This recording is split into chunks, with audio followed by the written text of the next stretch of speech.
La planification financière n'est pas un sujet connu et maîtrisé de tous, surtout lorsqu'on immigre au Canada, surtout lorsqu'on est nouvel immigrant, ou même parfois lorsqu'on vit au Canada pendant des années, c'est un sujet qu'on ne connaît pas, qu'on ne maîtrise pas. Un sondage réalisé sur la question de la retraite a mis en lumière que plus de 50% de la population au Québec et au Canada en général n'ont pas de connaissances en finances personnelles pour pouvoir assurer leur retraite.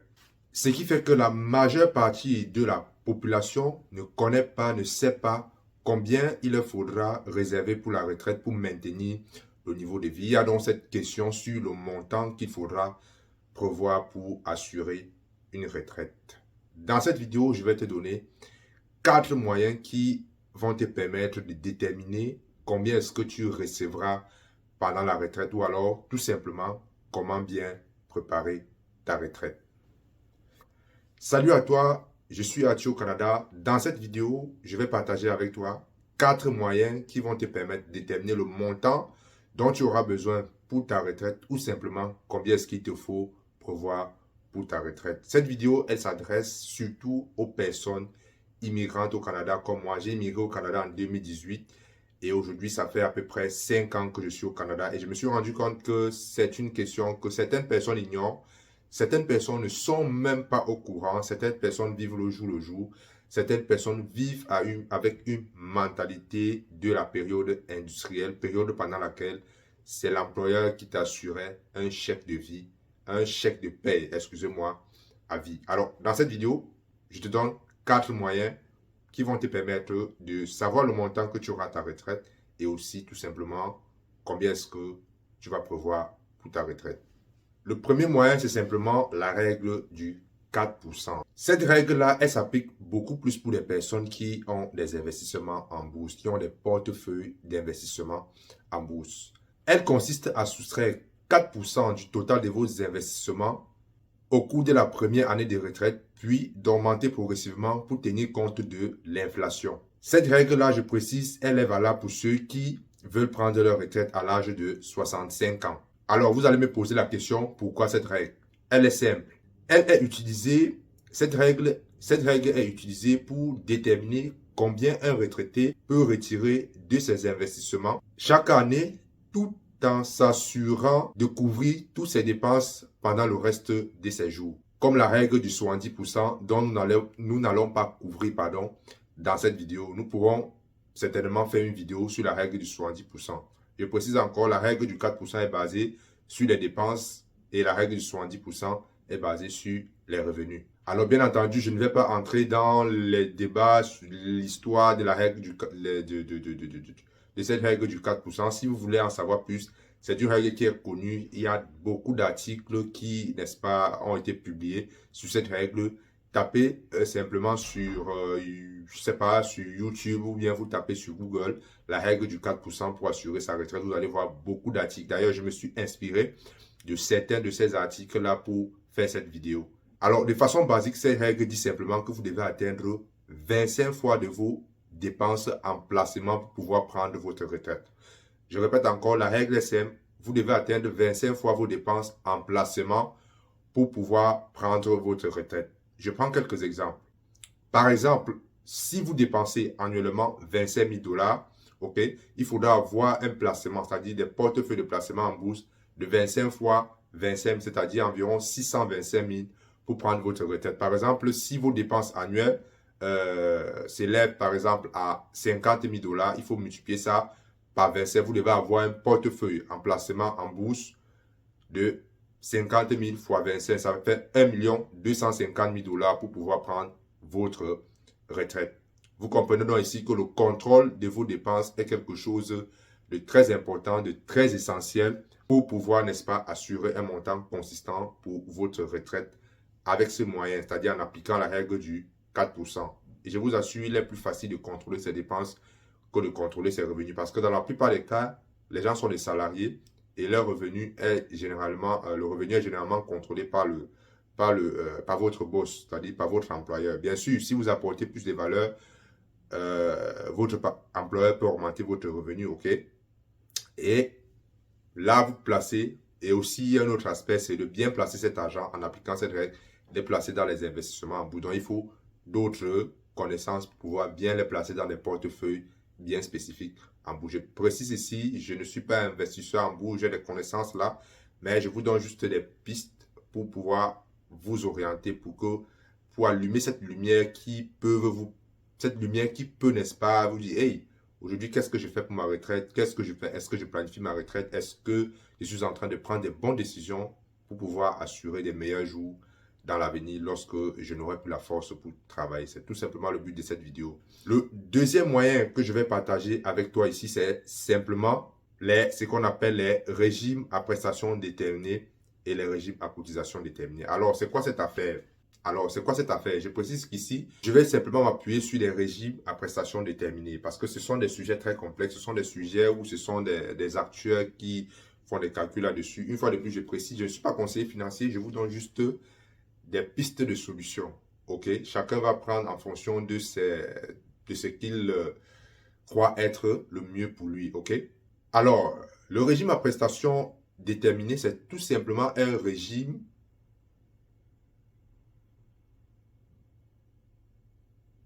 qui vous prévoit une rente déterminée à l'avance pour votre retraite. Ça veut dire quoi?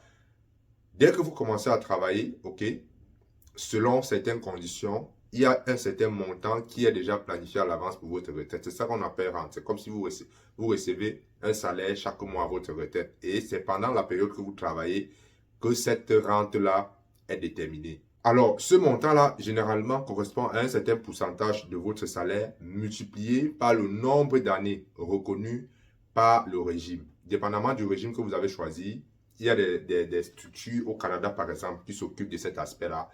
Et cette structure-là va reconnaître, par exemple, que vous avez tel nombre d'années. Ok, disons, vous avez 30 ans, on peut reconnaître, par exemple, 30 ans, on peut reconnaître, par exemple, 40 ans.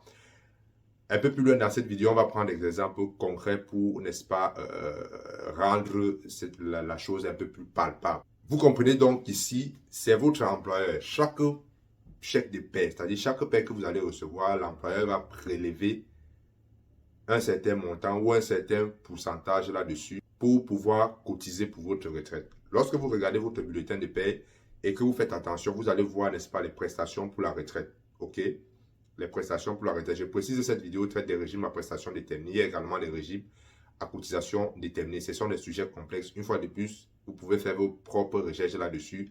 Et ce que j'ai remarqué aussi, c'est que la plupart des migrants ne tiennent pas compte de ces éléments. Lorsqu'ils prennent leur chèque de paie, ils regardent uniquement combien ils ont touché. Ils ne regardent pas combien est-ce que l'employeur a cotisé pour leur retraite. Moi, lorsque j'ai regardé ça, par exemple, lorsque j'ai commencé à regarder ça sur mes chèques de paie, et les montants que j'ai vus qui étaient cotisés comparativement au style de vie que moi je me projette vivre pendant ma retraite, ben, je trouve que ces montants-là sont des montants insignifiants et que je peux faire plus. Toi également qui regardes, si tu regardes ces chiffres-là, ça peut te parler, ça peut te permettre de prendre des décisions, d'orienter ta carrière autrement.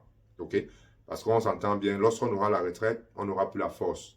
Okay? Surtout dans un pays comme le Canada, où lorsqu'on arrive, on vient d'un pays où la situation économique n'était pas bien favorable pour nous. On arrive ici, on veut vite travailler pour investir au pays, alors qu'ici, il y a des moyens, tu peux utiliser certains moyens pour mieux préparer ta retraite. OK? Donc, le calcul, en utilisant le régime à prestations déterminées, le calcul, c'est très simple. On utilise trois formules. OK? Trois formules simples pour déterminer combien est-ce que tu auras à ta retraite comme revenu de façon annuelle. La première formule est basée sur votre revenu moyen en fin de carrière. C'est ce qu'on appelle aussi rémunération moyenne finale. Je prends un exemple. Supposons que sur les 5 dernières années, OK, le pourcentage de votre prestation était de 2%. OK, le pourcentage des prestations au régime était de 2%. Et que votre salaire moyen, comme je l'ai dit plus haut, était de 60 000 $ annuellement. Et aussi que le régime de retraite reconnaît, par exemple, que vous avez 30 années. OK, vous reconnaît 30 années. D'accord? Comment est-ce qu'on calcule? Vous allez calculer, vous allez simplement faire 2% fois 60 000 fois 30. Le nombre d'années de prestations que vous avez cotisé par le pourcentage de prestations 2% multiplié par votre rémunération moyenne finale. Donc, lorsque vous faites ces calculs, vous allez trouver un montant annuel de 36 000. Ça veut dire, à votre retraite, vous allez gagner comme 36 000 $ annuellement. Je répète encore, on prend le pourcentage de prestations vers la fin de votre carrière, je prends par exemple ces 2%, le nombre d'années reconnu par le régime, par exemple 30 années, et par votre salaire, votre rémunération moyenne finale de 60 000 dollars. Lorsque vous multipliez tous ces chiffres-là, vous aurez, n'est-ce pas, un revenu annuel de 36 000 dollars à votre retraite annuellement. Le deuxième exemple, la deuxième formule est basée sur votre salaire en fin de carrière. Disons par exemple, votre salaire moyen pendant toute la période que vous avez, qui était reconnu par le régime, était, disons par exemple, de 40 000 dollars. Prenons toujours le même taux de prestation de 2%, fois le même nombre d'années, 30% reconnu par le régime. Lorsque vous faites par exemple 40 000 fois 2% fois 30 ans, vous allez avoir un revenu annuel, c'est-à-dire une rente annuelle de 24 000 dollars chaque année.